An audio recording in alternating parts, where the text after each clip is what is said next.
3. Book 6. The Book of Fate. Canto 2. The Way of Fate and the Problem of Pain. Page 460. 8th line. Queen, strive no more to change the secret will. Time's accidents are steps in its vast scheme. Bring not thy brief and helpless human tears across the fathomless moments of a heart that knows its single will and God's as one. It can embrace its hostile destiny.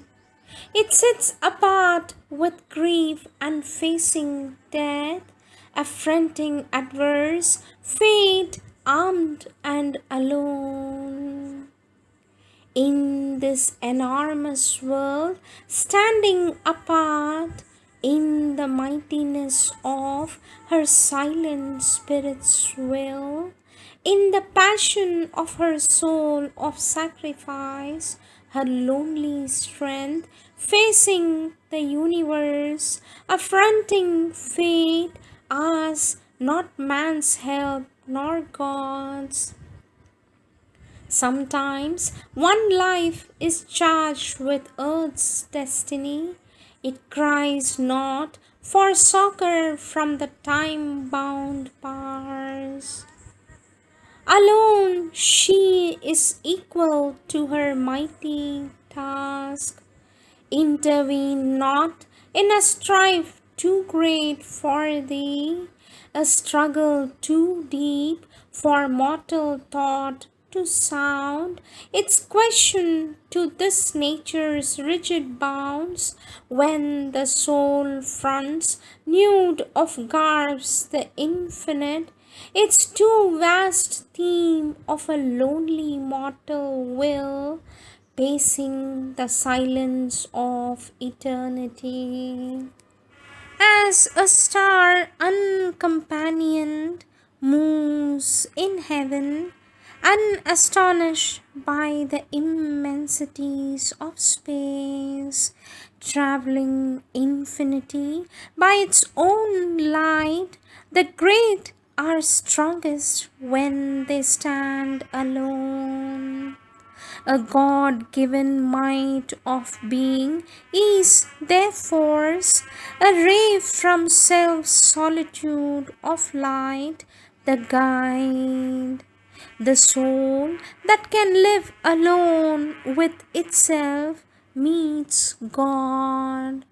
Its lonely universe is their rendezvous. A day may come when she must stand unhelped on a dangerous brink of the world's doom and hers, carrying the world's future on her lonely breast, carrying the human hope in a heart left soul, to conquer or fail on a last desperate verge, alone with death and close to extinction's edge. Her single greatness in that last dire scene must cross alone a perilous bridge in time and reach an apex of world destiny where all is won or all is lost for man. In that tremendous silence, lone and lost, of a deciding hour in the world's fate, in her soul's climbing beyond mortal time, when she stands soul with death or soul with God, apart upon a silent desperate brink, alone with herself and death and destiny, as on some verge between time and timelessness, when being must end or life rebuild its base, alone she must conquer or alone must fall. No human aid can reach her in that hour. No armored God stands shining at her side. Cry not to heaven, for she alone can save. For this the silent force came mission down. In her the conscious will took human shape. She only can save herself and save the world. O Queen, stand back from that stupendous scene. Come not between her and her hour of fate. Her hour must come, and none can intervene. Think not to turn her from her heaven-sent task. Strive not to save her from her own high will. Thou hast no place in that tremendous strife. Thy love and longing are not arbiters there. Leave the world's fate and her to God's sole guard.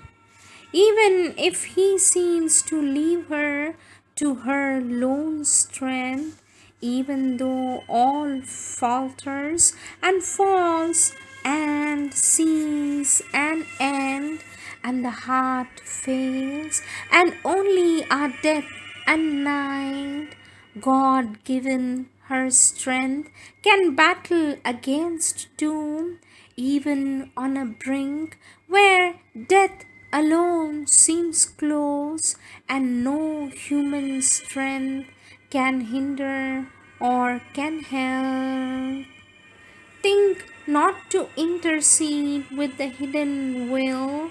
Intrude not twixt her spirit and its force, but leave her to her mighty self and fate. He spoke and ceased and left the earthly scene, away from the strife and suffering on our globe. He turned towards his far off blissful home, a brilliant arrow pointing straight to heaven. The luminous body of the ethereal seer assailed the purple glory of the noon and disappeared like a receding star, vanishing into the light of the unseen.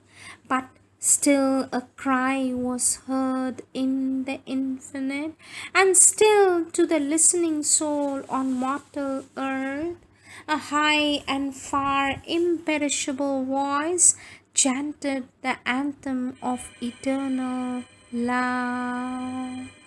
End of Canto 2.